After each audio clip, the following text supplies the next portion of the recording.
कक्षा 12वीं के समस्त विद्यार्थियों को इस दिवस की प्रातः बेला का हार्दिक अभिवादन। आशा करता हूँ सारे विद्यार्थी अपने अपने घरों में कुशल पूर्वक से होंगे और वे अपने ज्ञान में उत्तरोत्तर वृद्धि करते जा रहे होंगे। वे अभिभावकों के द्वारा प्रेषित चलित छायाचित्र को देखकर अपने माता पिता अभिभावकों से प्रेरणा लेते हुए अपने ज्ञान में उत्तरोत्तर वृद्धि करते हुए अपने इच्छित लक्ष्य को प्राप्त करने हेतु भी प्रयासरत होंगे। मैं प्रेम सिंह, प्रशिक्षित परास्नातक शिक्षक Hindi, Arden progressive school Haldwani Lamachaur, आज आपके समक्ष लेखक मनोहर श्याम जोशी द्वारा रचित लंबी कहानी सिल्वर वेडिंग के प्रश्नोत्तर लेकर प्रस्तुत हुआ हूँ।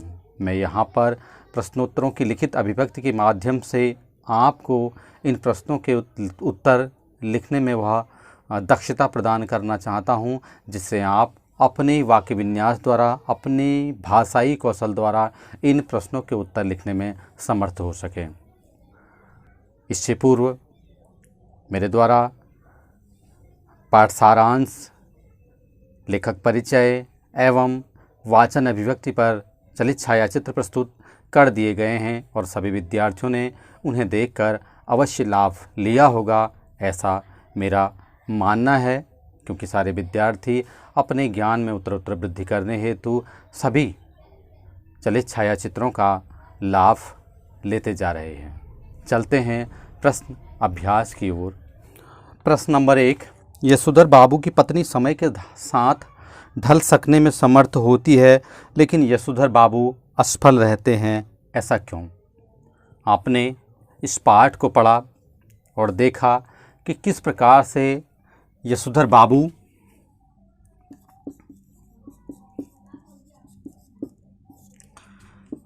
का पूरा व्यक्तित्व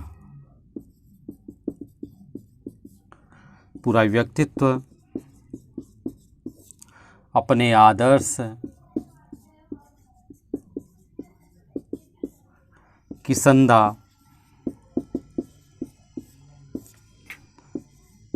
के व्यक्तित्व के अनुकरण का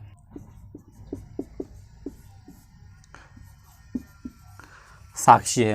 आपने देखा ईश्वर बाबू का पूरा व्यक्तित्व अपने आदर्श रहे किसंदा के अनुकरण का साक्षी है, अर्थात वे जो कुछ भी करते हैं या करना चाहते हैं वे कहीं न कहीं अपने आदर्श किसंदा के अनुरूप ही करना चाहते हैं। जबकि उनकी पत्नी किसी भी प्रकार से पुरानी परंपराओं को ध्यान न देते हुए अपने बेटों और बेटियों और आधुनिक समय की मांग को देखते हुए अपने संस्कारों को संशोधित करते हुए वर्तमान परिप्रेक्ष्य में परिवर्तित करने में समर्थ हो जाती हैं, क्योंकि उनके पूर्व, उनके अतीत में कहीं न कहीं कुछ बातें समाहित हैं जिनका उन्होंने उस समय अपने अनुरूप प्रयोग में नहीं लाया था। आपने देखा था कि किस प्रकार से यशोधर बाबू कि ताऊ जी उन बेटे उनके साथ रहने लगे थे, तो वहाँ पर यशोधर बाबू की पत्नी को उतना अवसर नहीं मिल पाया था कि वे अपनी रुचि या इच्छा के अनुरूप जीवन व्यतीत कर सकें। तो उन्हें लगता है कि आज अवसर है और बेटे बेटियों के द्वारा यह बतलाया जा रहा है, जो कि क्या है, उनके लिए कहीं ना कहीं किसी भी प्रकार से नुकसानदायक नहीं है। लेकिन यशोधर बाबू का मानना है कि उनका पूरा आदर्श और हो न क्यों ना हो, क्योंकि उन्होंने देखा, क्योंकि आप सभी जानते हैं कि यशोधर बाबू का पूरा जीवन बनाने में सबसे बड़ा महत्वपूर्ण योगदान किसंदा का था। जब वे घर से आए थे तो ना उनके पास पैसा था, ना कोई व्यवसाय था। किसंदा ने उनको अपने घर में शरण दी थी और उसके बाद धीरे धीरे पैसा दिया ताकि वे अपने कपड़े बना सकें और अपने घर भेज सकें, और उसके बाद उनको नौकरी भी किसंदा ने ही दिलवाई थी। तो यह बात कहीं ना कहीं उनके मानस पटल पर, उनके उपकारकृत व्यवहार के कारण यह भली भांति उनके व्यक्तित्व में समाहित थी कि वे किशंदा के व्यक्तित्व को ही अपनाना चाहते थे। जैसा किशंदा करते थे, जैसा उनको अच्छा लगता था, जैसा वे अपने आदर्श मानव जीवन के आदर्श व्यक्तित्व को श्रेष्ठता प्रदान करते थे, प्रदान कर सकें, ऐसा ही कार्य वे किशंदा हमेशा किया करते थे और उन्हीं का अनुसरण करते हुए, उन्हीं का अनुकरण करते हुए यशोधर बाबू भी ऐसा करते रहते थे। इसी कारण से वे अपने आप को समय के साथ ढल सकने में समर्थ नहीं हैं और वे असफल रहते हैं। इसका कारण यही है कि कहीं ना कहीं वे वही कार्य करना चाहते हैं जो किशंदा ने किया था। और किशंदा उनसे काफ़ी पूर्व पहले के थे, अर्थात जो पहली परंपराएं उन्होंने अपनाई, उन्हीं परंपराओं को वे भी अपनाना चाहते थे। प्रश्न नंबर 2, पाठ में जो हुआ होगा वाक्य की आप कितनी अर्थ छवियाँ खोज सकती हैं। तो यहाँ पर जो हुआ होगा, देखा जो हुआ होगा,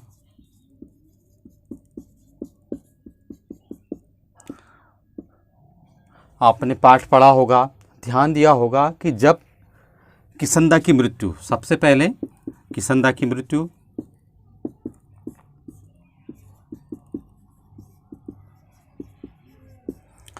जो हुआ होगा कि अर्थ छवि सबसे पहले बनती है जब किशंदा की मृत्यु हुई और यशोधर बाबू ने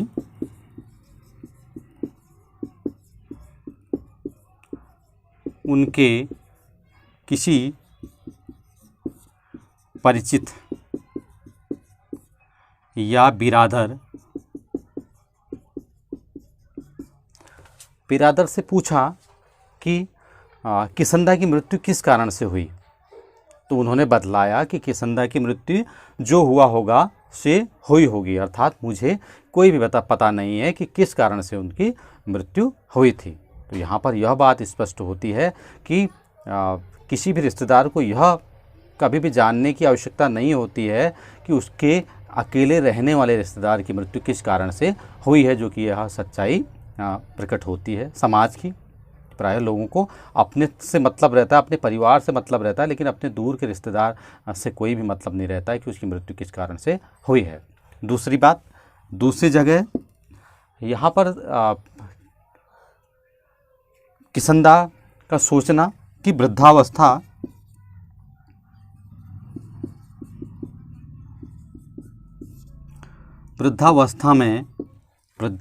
में पुत्रों के होने से जो हुआ होगा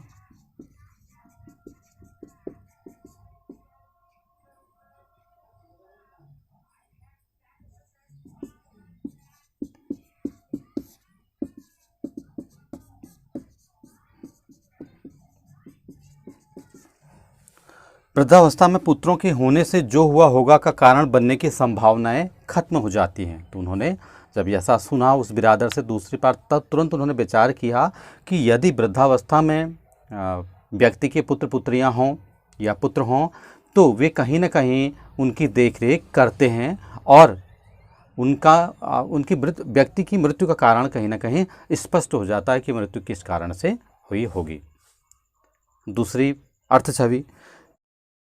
तीसरी अर्थ छवि के रूप में हम कह सकते हैं कि जब किशंदा के यहाँ सिल्वर वेडिंग पार्टी चल रही थी और वे पूजा सहारा लेते हुए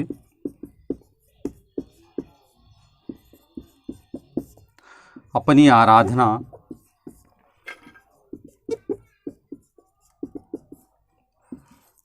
करने में मग्न हुए तो उन्होंने मन ही मन किशंदा से प्रश्न किया कि आपकी मृत्यु किस कारण से हुई, और आप उनको उत्तर मिला कि जो हुआ होगा से। और फिर उन्होंने किशंदा ने यह भी उत्तर दिया कि बाबूजी, कि चाहे किसी की कितनी भी संतान है, चाहे कितने भी लोग हैं, चाहे कैसे भी लोग हैं, चाहे कितना भी परिवार है, सबकी मृत्यु कहीं ना कहीं जो हुआ होगा से ही होती है। अर्थात किसी को भी मृत्यु का स्पष्ट कारण पता नहीं। अब यहाँ पर यह बात भी परिलक्षित होती है कि उन्होंने ऐसा इसलिए कहा कि प्रायः वृद्धावस्था में, तो यहाँ पर यही आशय या यही जो हुआ होगा कि अर्थ छवि प्रस्तुत होती है। तो कहीं ना कहीं 3 अर्थों में यह अर्थ छवि प्रकट होती है। प्रश्न नंबर 3, समहाउ इम्प्रॉपर वाक्यांश का प्रयोग यशोधर बाबू लगभग हर वाक्य के प्रारंभ में तकिया कलाम की तरह करते हैं। इस वाक्यांश का उनके व्यक्तित्व और कहानी के कथ्य से क्या संबंध बनता है? तो आपने देखा, आपने पढ़ा था, आप इसका उत्तर जानते होंगे। मैं थोड़ी मदद आपकी करता हूँ। प्रश्न नंबर 3, समहाउ इम्प्रॉपर।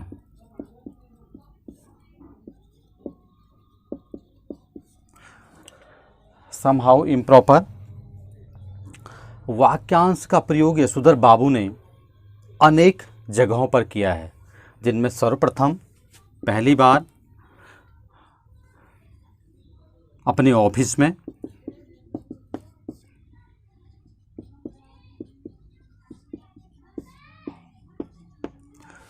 जब उनके सहायक क्लर्क चड्डा ने उनसे सिल्वर वेडिंग की पार्टी मांगी तो उन्होंने इस पर समहाउ इम्प्रॉपर यानी कि असंतुष्टि व्यक्त करते हुए कहा कि यह परंपरा हमारी नहीं है, यह तो अंग्रेजी परंपरा है। दूसरा, अपने पुत्र के वेतन के संदर्भ में आपने देखा। दूसरी बार समहाउ इम्प्रॉपर अपने पुत्र के वेतन के संदर्भ में उन्होंने देखा कि मेरे बेटे को 1500 रुपये प्रति माह दिया जाता है, जो कि अब उनका इतने साल की नौकरी करने के बाद उनकी क्या है, तनख्वाह है, उनका वेतन है। अर्थात उनका बेटा उनकी वेतन के बराबर क्या है, मासिक वेतन ले रहा है, जो कि उन्हें कहीं ना कहीं समहाउ इम्प्रॉपर लगता है कि यह कहीं ना कहीं इसे वेतन तो मिल रहा है, लेकिन कहीं ना कहीं उसमें कोई ना कोई पेच है। तीसरा, अपनी पुत्री के पहनावे पर। तीसरी जो समहाउ इम्प्रॉपर की बात आती है वह अपनी पुत्री के पहनावे पर। वे देखते हैं कि उनकी पुत्री आधुनिकता के दौर में ऐसे ऐसे वस्त्रों को पहनती है जो कि उन्हें कहीं ना कहीं संतुष्टिजनक नहीं लगते हैं। वही बेटी का विवाह न करने पर। चौथा, बेटी द्वारा विवाह न करने पर। एक और प्रसंग है कि बेटी द्वारा विवाह न करने पर भी उन्हें समहाउ इम्प्रॉपर असंतुष्टि की बात लगती है, क्योंकि उनको लगता है कि मेरी बेटी को अब विवाह कर लेना चाहिए, वह विवाह के योग्य हो गई। लेकिन उसका यह कहा जाना कि यदि आप मुझसे ज़ोर ज़बरदस्ती करेंगे तो मैं यहाँ से अमेरिका चली जाऊँगी अपनी डॉक्टरी पढ़ाई करने के लिए। फिर पांचवा, अपनी पत्नी द्वारा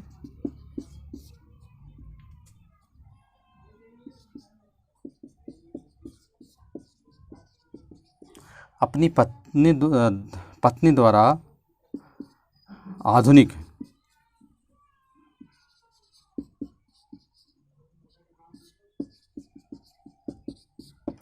वस्त्रों का उपयोग करना। फिर कह रहे हैं अपनी पत्नी द्वारा आधुनिक वस्त्रों का उपयोग। आपने देखा होगा कि उनकी पत्नी भी जबकि क्या हो गई है, एज उनकी काफ़ी है, उनके बच्चे जवान हो चुके हैं, तो उसके बावजूद भी उनकी पत्नी द्वारा क्या है, सज संवर कर होठों में लाली लगाना और छोटे बाहों का ब्लाउज़ पहनना जैसे वस्त्रों को पहना जा रहा है, जो कि कहीं ना कहीं उन्हें क्या लगता है, समहाउ इम्प्रॉपर लगता है। उसके बाद आपने देखा कई और जगह पर हैं जहाँ पर केक काटे जाने की अवस्था में लोग केक काटने के लिए उनसे कहते हैं पति द्वारा पत्नी के मुंह में मिठाई या मुंह मीठा करने की अवस्था में, सिल्वर वेडिंग पार्टी के दौरान, तो वह ये कई जगह हैं जहाँ पर उन्हें समहाउ इम्प्रॉपर लगता है, असंतुष्टि होती है। अब इस वाक्यांश का, जो ये वाक्यांश है समहाउ इम्प्रॉपर का, उनके व्यक्तित्व और कहानी की कथ्य से क्या संबंध बनता है? उनके प्रश्न यहाँ पर है, इसको हम लिखेंगे।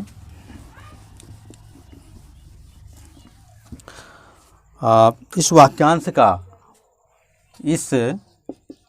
वाक्यांश का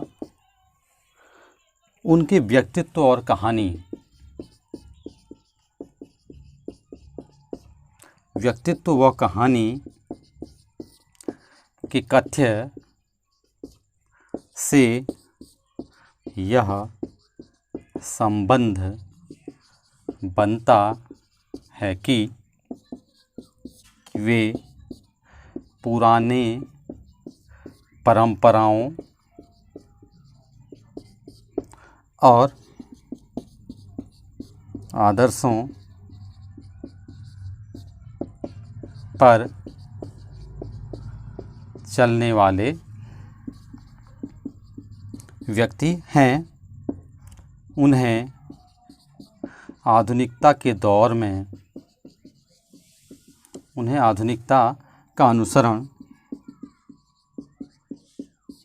करना उचित नहीं जान पड़ता है। तो हम यह कह सकते हैं कि यहाँ पर इस वाक्यांश समहाउ इम्प्रॉपर का उनके व्यक्तित्व व कहानी के कथ्य से यह संबंध बनता है कि वे पुरानी परंपरा और आदर्शों पर चलने वाले व्यक्ति हैं। उन्हें आधुनिकता का अनुसरण करना उचित नहीं जान पड़ता है। तो यह महत्वपूर्ण उत्तर था। आखिरी उत्तर में ही सब कुछ समाहित था। तो हम यहाँ पर इस प्रश्न को इस प्रकार से लिख सकते हैं।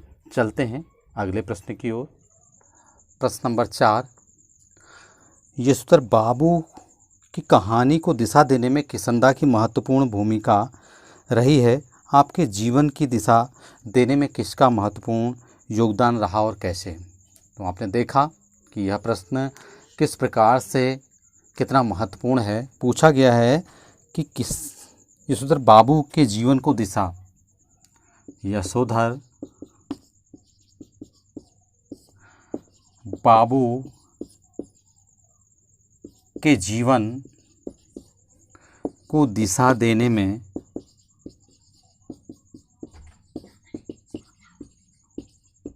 किशंदा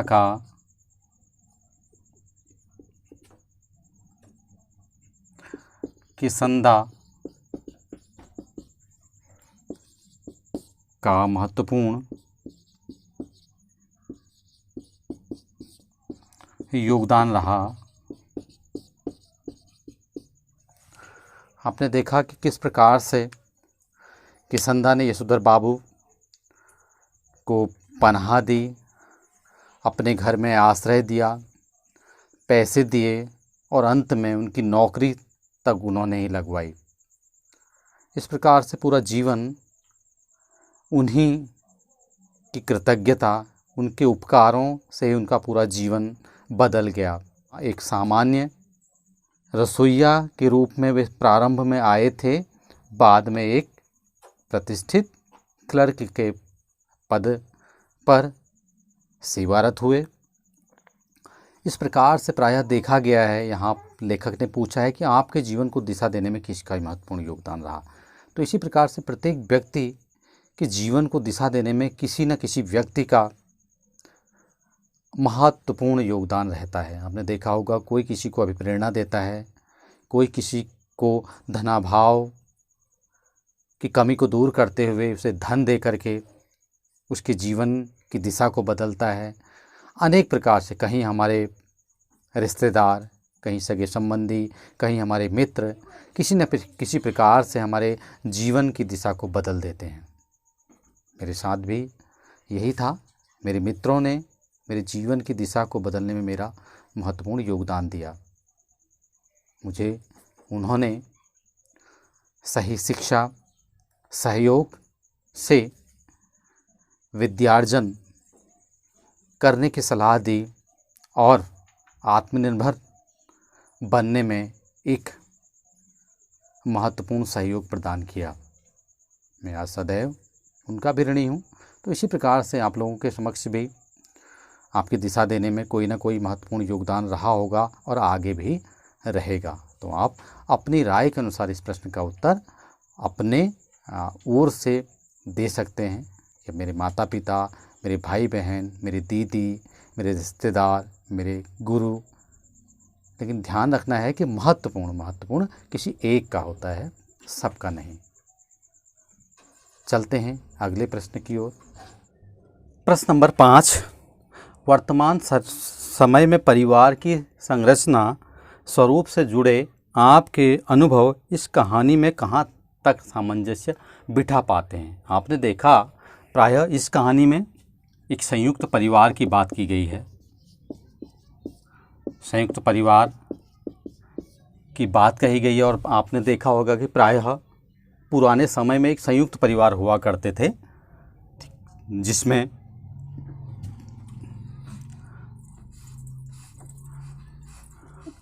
माता पिता, बच्चे, बूढ़े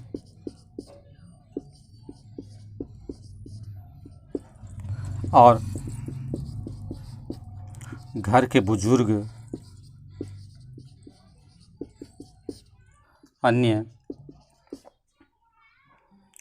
चचेरे, भाइयों का परिवार सब प्रायः एक साथ रहा करते थे और जिनमें परिवार के जो भी नियम कानून बनाए जाते थे वह घर के बुजुर्गों के द्वारा बनाए जाते थे और जिसका पालन करना सभी के लिए अनिवार्य माना जाता था, चाहे वह सभी के लिए रुचिकर हो या नहीं। लेकिन आज के संदर्भ में आप देखते हैं कि संयुक्त परिवार अब प्रायः बहुत कम देखने को मिलते हैं, केवल ग्रामीण क्षेत्रों में ही देखने को मिलते हैं। लेकिन अधिकांशतः अब यही रूप क्या है? एकल परिवार ने ले लिया है, जिसमें माता पिता और बच्चे अधिकांश तो शामिल होते हैं। उसका कारण माता पिता या पति पत्नी का नौकरी पेशा होना, शिक्षित होना और अपने बच्चों के लिए नई नई योजनाएं, नए नए क्रियाकलापों में प्रतिभाग करने के प्रति योगदान आदि परिलक्षित होता है, दिखाई देता है। जबकि पहले ऐसा नहीं था। आपने देखा कि किस प्रकार परिवार में 2 कमरे होते हुए भी 3 परिवार उनके वहाँ रहते थे और उनकी पत्नी का नया विवाह होने उनकी पत्नी को नया विवाह होने के बावजूद भी अपनी बूढ़ी ताई के समान नियमों को मानना पड़ता था। इन उदाहरणों के माध्यम से यह स्पष्ट कर सकते हैं कि कहीं ना कहीं पहले संयुक्त परिवार हुआ करते थे, जो कि पाठ में दिया गया है, लेकिन आज एकल परिवार हैं। संयुक्त परिवारों की कल्पना तक करना क्या है, बहुत दूर की बात है। तो यह बात कहीं ना कहीं इस आज के दौर में इस कहानी के संयुक्त परिवार वाले प्रणाली से मेल नहीं खाती है। तो इस प्रकार से आप इस प्रश्नों के उत्तर लिख सकते हैं। संयुक्त परिवार पिछले प्राचीन समय के परिवारों की तुलना करते हुए आज के परिवारों की तुलना और उनका कारण और उनकी स्वतंत्रताएं। प्रश्न नंबर 6, निम्नलिखित में से किसे आप कहानी की मूल संवेदना कहेंगे और क्यों? क, हाशिए पर धकेले जाते मानवीय मूल्य। ख, पीढ़ी का अंतराल। ग, पाश्चात्य संस्कृति का प्रभाव। तो कहीं ना कहीं आपने देखा यह पूरी कहानी हाशिए पर धकेले जाते मानवीय मूल्यों पर ही केंद्रित है। हाशिए पर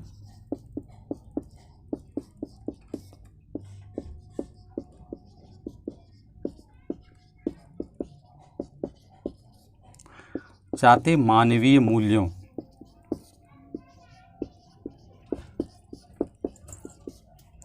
ही केंद्रित है, जबकि कहानी में पीढ़ी का अंतराल, पाश्चात्य संस्कृति का प्रभाव देखने को मिलता है। लेकिन प्रमुखता इस मूल संवेदना के रूप में हाशिए पर धकेले जाते मानवीय मूल्य ही हैं। आपने देखा कि सब दूसरा पीढ़ी का अंतराल, आपने देखा पीढ़ी का अंतराल, यशोधर बाबू, उनके पुत्र पुत्री, उन्हें जो भी अच्छा लगता है वे वह करते हैं। उन्हें यशोधर बाबू के जो अनुभव हैं वे कहीं ना कहीं अपने लिए उतने उचित नहीं लगते हैं। उन्हें जो भी अच्छा लगता है वे करते हैं। उन्हें लगता है कि पिताजी का समय कुछ और था, उनकी परंपराएं और थी, लेकिन हमारे लिए उनकी परंपराएं अपनाना ज़्यादा महत्वपूर्ण नहीं है। वहीं पाश्चात्य संस्कृति का प्रभाव, पाश्चात्य संस्कृति का प्रभाव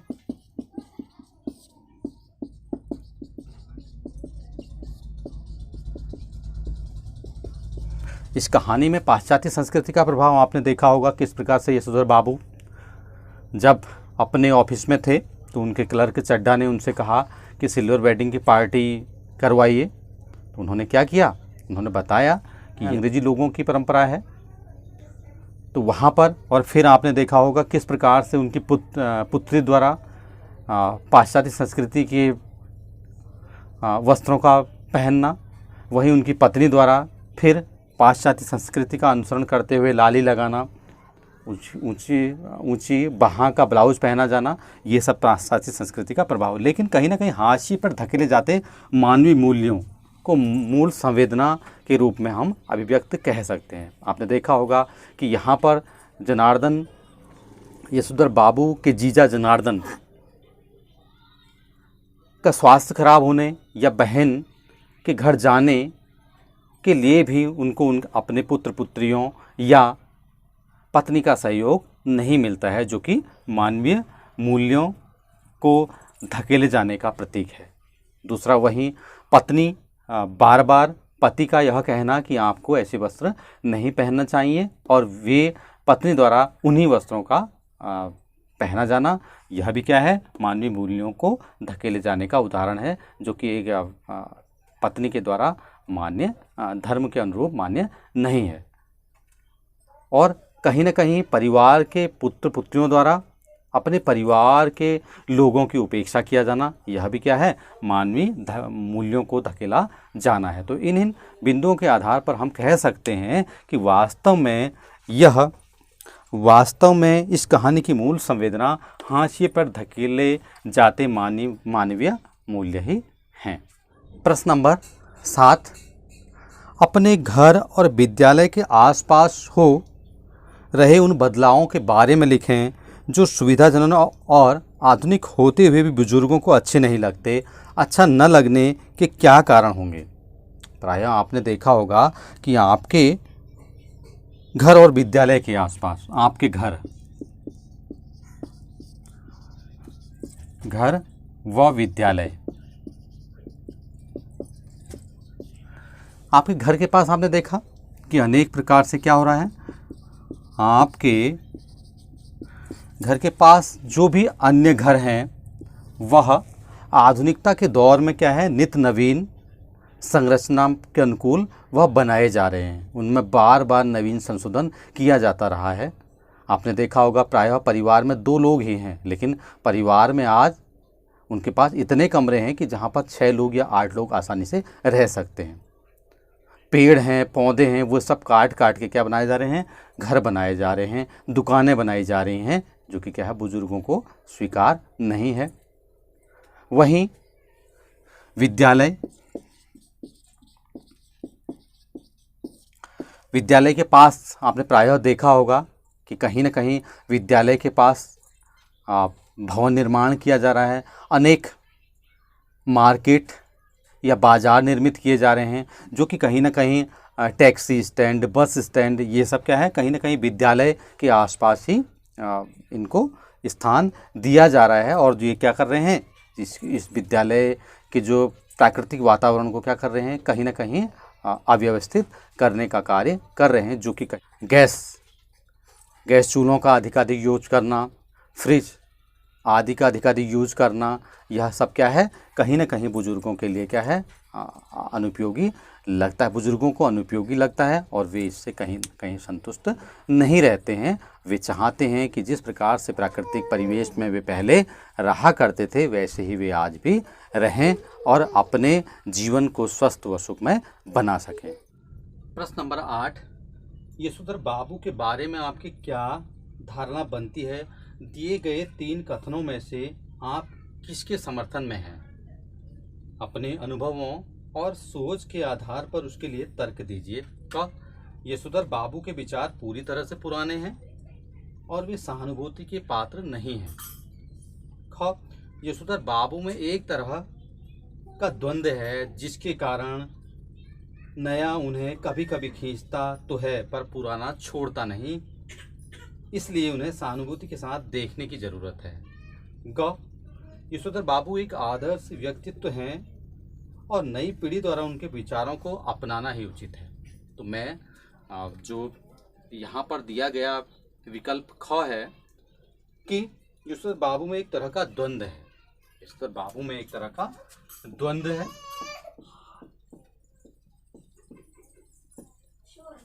द्वंद्व है जिस कारण उन्हें नया कभी खींचता है पर पुराना छोड़ता नहीं।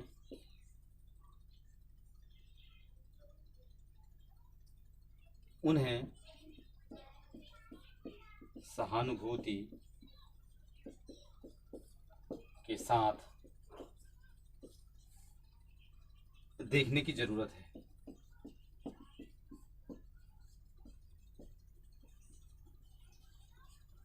तो आपने देखा कि यहाँ पर बात आई है ये ख 8 के ख पर आप देखेंगे कि यशोधर बाबू में एक तरह का द्वंद्व है जिसके कारण नया उन्हें कभी कभी खींचता तो है पर पुराना छोड़ता नहीं, इसलिए उन्हें सहानुभूति के साथ देखने की जरूरत है। बिल्कुल सही, उनके एक द्वंद्व है कि क्या किया जाए, क्या सही है क्या गलत है। आपने देखा होगा प्रायः हम सभी के मस्तिष्क पर भी कहीं ना कहीं कोई द्वंद्व होता है कि अपनी बात को ठीक समझें, अपने परिवार की बात को ठीक समझें, क्या हमारे लिए ठीक है क्या हमारे लिए ठीक नहीं है। तो यही बात थी यशोधर बाबू के साथ, क्योंकि यशोधर बाबू का जब व्यक्तित्व की स्थापना हुई थी कहीं ना कहीं वहाँ पर सबसे बड़ा योगदान था किसंदा का, और किसंदा ही वे पहले व्यक्ति थे जिन्होंने उनकी मदद की थी और अपने यहाँ शरण दी थी। तो कहीं ना कहीं वे पूरी तरह उनके उपकारों से क्या थे, कृतज्ञ थे, उपकारों के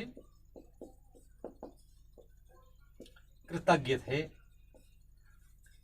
और कृतज्ञता एक ऐसा गुण है जो क्या है, मानवीय मूल्यों का संवर्धन करता है। दूसरी ओर नया कभी खींचता है, जिस कारण से उनको लगता था कि कभी कभी जो है मुझे यह भी करना चाहिए। बच्चों ने सिल्वर वेडिंग पार्टी मनाई, केक काटा, 4 प्रकार की मिठाइयाँ थी, 4 प्रकार की नमकीन थी, वह उन्हें अच्छा लगा, सम्मान मिला। लेकिन फिर उन्होंने देखा कि इस प्रकार की परंपराएं हमारे यहाँ आयोजित नहीं होती, जो कि क्या है, अनावश्यक हैं।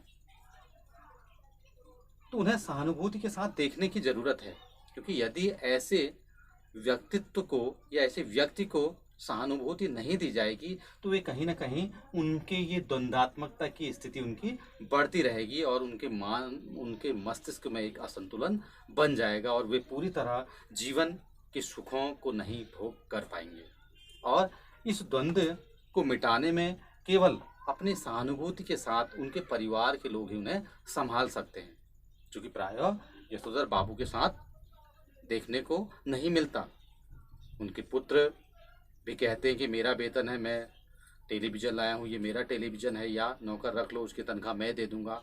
पत्नी का बार बार यह कह कर कि मैं तो तुम्हारे अनुरूप पहले बहुत चल ली, लेकिन अब मेरे बच्चे तुम्हारे अनुरूप नहीं चलेंगे। ये कहीं ना कहीं उनमें द्वंद्व को और उभारता है, जबकि उनके बच्चों के द्वारा, उनकी पत्नी के द्वारा ऐसा नहीं किया जाना चाहिए था, क्योंकि कहीं न कहीं पूरा परिवार यशोधर बाबू के कारण ही हुआ था, सबल हुआ था, और वे ही कहीं न कहीं द्वंद्व को अनुभव कर रहे थे और उसे झेल रहे थे। तो समाज में प्रायः हमेशा ऐसे लोगों के साथ, परिवार के लोगों को हमेशा क्या दिखाई जानी चाहिए, सहानुभूति दिखानी चाहिए, और उनकी बातों को महत्व देते हुए उन्हें अपने आदर्शों या अच्छे